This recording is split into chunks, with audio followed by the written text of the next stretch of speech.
York Football Giants have been a different team since rookie Jaxson Dart took over for Russell Wilson. They're 2-1 after starting 0-3. The offense is producing top 5 in the league in rushing yards and third down percentage. Led by Dart and fellow rookie Cam Scatterboo, the Giants are back in the New York groove. 2 rookies, 4, 4, and 6, are all over everybody's timeline right now. What up, Big Blue? It's 4, 4, and 6 in a trap, baby. Wasn't easy, wasn't easy. You had a big job, so appreciate you guys for your support. On to the next week. Oh, he does a backflip. But him and Scat actually insane, but I love them, bro. They bring you straight juice and they fearless. It's a daily thing. I want to do my best to be a spark. If I'm physical, people aren't going to want to talk to me. Try to bring a little bit of swagger. Hey, Big Blue on 3, 1, 2, 3, baby. They're having fun in this city, no question about it. There's a lot to dive into in this game. Rex, let's start with that. There was a suggestion made that maybe Alex didn't want to be here last week to have this argument with you 3 days after that performance on Thursday Alex night. is here because the Denver Broncos are here. They're going to play. So Alex decided to show up early. I think he was here on Friday. But, I mean, literally, this kid has taken a city by storm, which somebody predicted, right? He energized the entire football team and the fan base, and that's important, all right? Now, some of the stuff we saw from Brian Daboll after, I don't get it, Alex. You want to talk about it? Yeah, I mean, I love what Jaxson Dart's been doing. I think we've all been impressed, especially with his athleticism. But for me, it's just way too much recess, right? Like everything is recess ball. And again, he's done a phenomenal job of making plays, but there is no structure. And again, Brian Daboll, you're supposed to be this offensive genius. Can we scheme some stuff open? Again, everything is playground. Run around, make a play. And again, Jaxson Dart, to his credit, has been playing so good. But this guy's been hit more than anybody in football since he took over. And you're going to get him killed. And now he's going and playing at Denver against the defense that may break the sack record. Good luck. I think this is going to run out at some point. It's not sustainable. And then, listen, the Brian Daboll catastrophe of running in the medical tent, which, by the way, Jaxson Dart's been in the medical tent twice in 3 games. And we go in the medical tent. Right? What are you doing in there? You are the head football coach. In a critical moment, it was a 3rd and potential 4th down situation. Can you imagine Andy Reid or like Mike Tomlin running in the medical tent? Or like anybody. What are you doing in there? First off, you have no idea. You're not a doctor. Get the hell out of there. And again, there's critical situation. Coach the football team. That is your job. You paid Russell Wilson $10 million to be there and now be your backup. Like, go execute. Like I think this screams of desperation. Screams of desperation. Did Daboll go in the tent before or after Russell Wilson's the ball that was dirty in the ground? It was all at once. Tell me. It was all at once. Because the one thing that you were talking about it last night, and I said that this head coach, Alex, was fighting for his job. But listen, hear me out. You had the defending Super Bowl champions, divisional opponent, on the ropes, and my rookie quarterback is in the blue tent. So I don't know where my offense is going right now, but the guy that I substituted in on 3rd down threw one to the ground. So hurry up. Who's ever in this blue tent, hurry up and get him. I want to go to that exact moment. He dirtied it because there was a miscommunication, right? He thought the receiver was going to sit, and he kept running. Hey, it's your job. Get it fixed, coach. Rectify the situation. I want to pair this with something else. Let's think about Andy Reid a few years ago in the playoffs. Patrick Mahomes goes down with the leg injury. In the 4th quarter, in steps Chad Henne. They go for it on 4th down against the Cleveland Browns and win the ball game, right? We aren't running around hysterically in a medical tent. Like, again, you're the head coach. You are supposed to be level-headed. What does it look like? Jackson's not going to last. If he keeps playing the schoolyard that you're talking about and he's taking all these hits. Denver, this is real today, though. Okay, Denver, the defense may be the best in the league. Shefty already talked about them about to break the sack record. I mean, this is a big challenge. Let me play just how ready the Broncos are for this rookie, okay? Because we know these 2 flamboyant young stars, Jaxson Dart, Cam Scatterboo, they're the toast of the town. Everyone is talking about it, but the opposing teams are also very much aware of it. Listen to Denver's Jonathan Cooper talking about Dart. Yeah, I mean, he's a young guy. He's, feeling himself a little bit. He's out there running around. He's got the chain on. He's dancing. I feel like everybody needs something. So, but we've went against QBs who have ran around in the pocket and have, tried to do stuff with their legs. So ain't nothing we haven't seen. Yeah. last week. Teddy, would you care to translate what we just heard from Jonathan Cooper? The little pause that Jonathan Cooper had when he got back on track, what he meant right there. This is the translation of that right there. We're going to knock the face paint off this guy.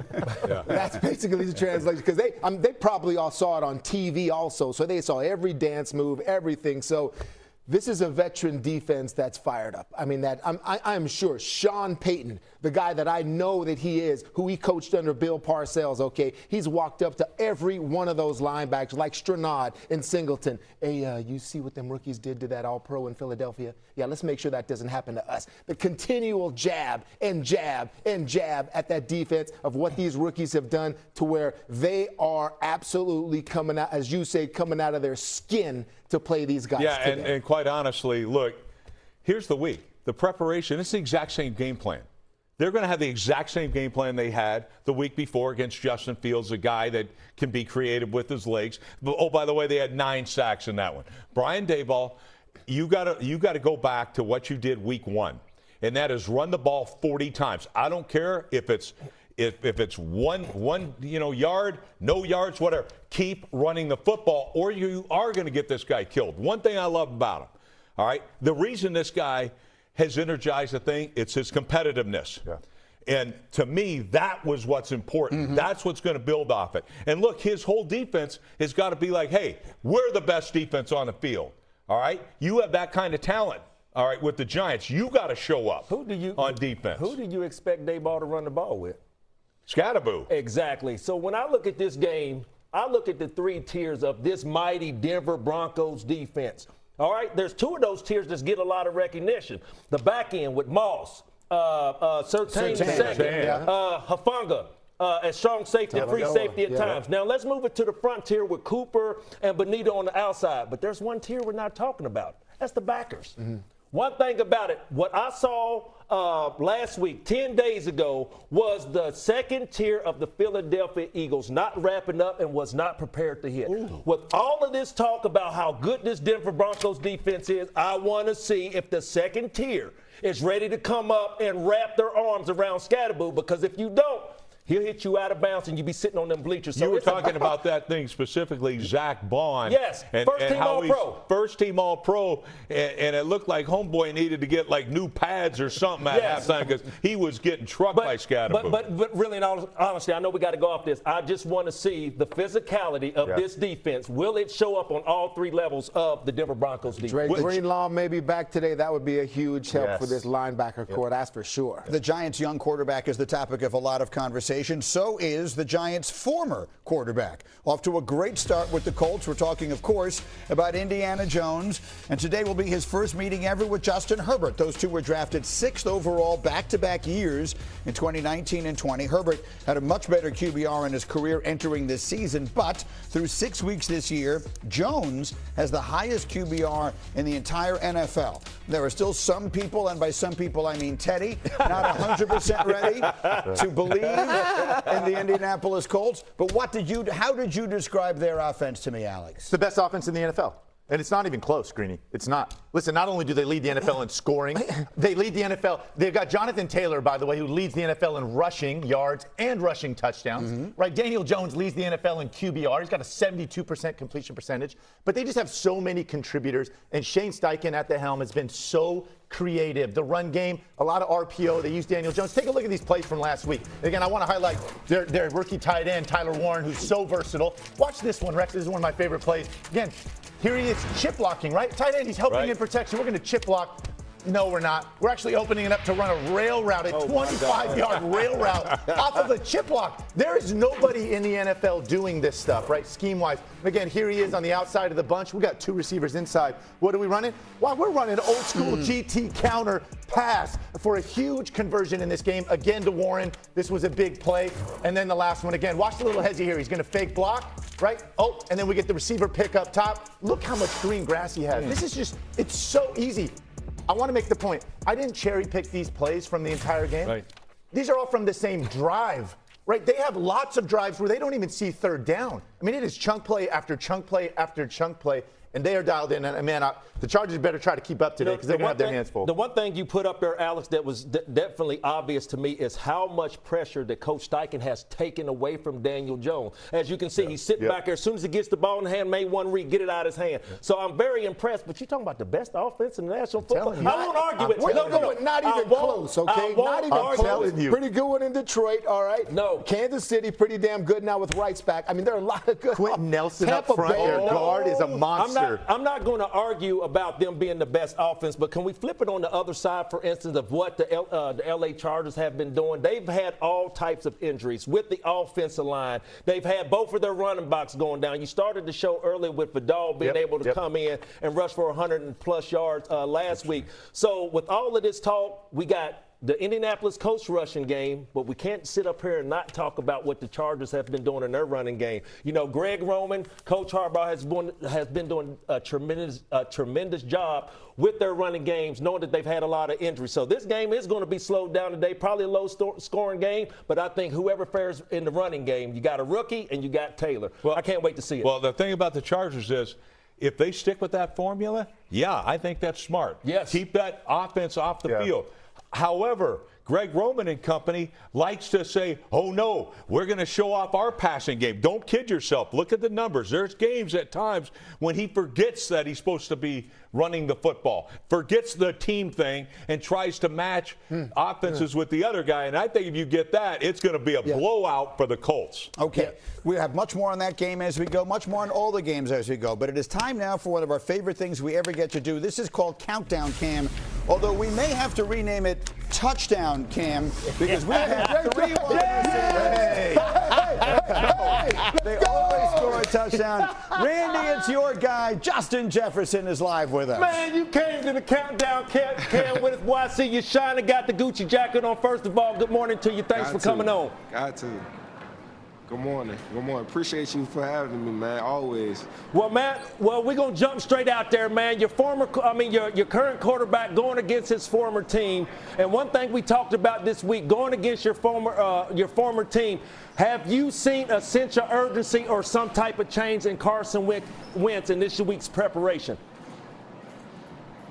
I mean, I don't really think he's taking it, too really personal. He feels like that's kind of the past, and he had a great journey over there. So it's on to his new journey and on to his new team. But he's definitely locked in and he's definitely focused. So we're ready, and we gonna come with it for sure. Well, if there's no sense of urgency in him, you're going against the defending Super Bowl champs in Minnesota, and this secondary with Quinyon Mitchell nursing a hamstring injury. What have you seen on film, and could there be a possibility of you getting in that end zone on Countdown Cam? Talk to me, young buck. Come on, Randy. Come on. You already know what it is. But they have a great team. They have a great defense. They have a great secondary, great D-line. So a great all-around team. So just knowing that and just being prepared for our preparation and practice. But the confidence and just going out there and executing our plays is all that we need. Justin Jefferson with us had a video that went completely viral this week. For those who haven't had a chance to see it, it involved him and his general manager and just a little bit of fun. Watch this.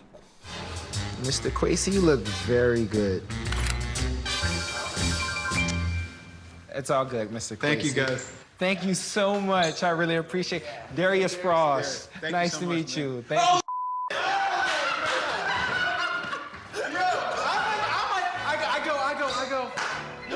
Looks like it. That's Kwesi Adolfo-Mensah, the general manager. Tell us about that one, Justin. Nah, that was hilarious, man. I got so many different compliments on it. So many different people, just talking about the video. But just the whole experience was pretty fire. I appreciate everybody for being a part of that. But if you haven't seen it, definitely go watch it. Well, Justin, thanks for joining us. I don't know if you've seen our previous Countdown Cams, but we may rename them in terms of wide receiver touchdown cam because Ibuka, all right, and Jigba, all right, Devontae Adams, everyone that's come on with us has caught a touchdown. So the pressure is on you today. Are you ready to take on that pressure and get in the end zone? Let me get that good juju then. Let me get that good juju. I need that. I need that. Well, one thing, real quick. You know, I'm just going to call it out there. Justin Jefferson, on the football field today, if there's anywhere on the football field we're looking for you to score, where should we look at? Where? Red zone, out in the field, where? To be honest,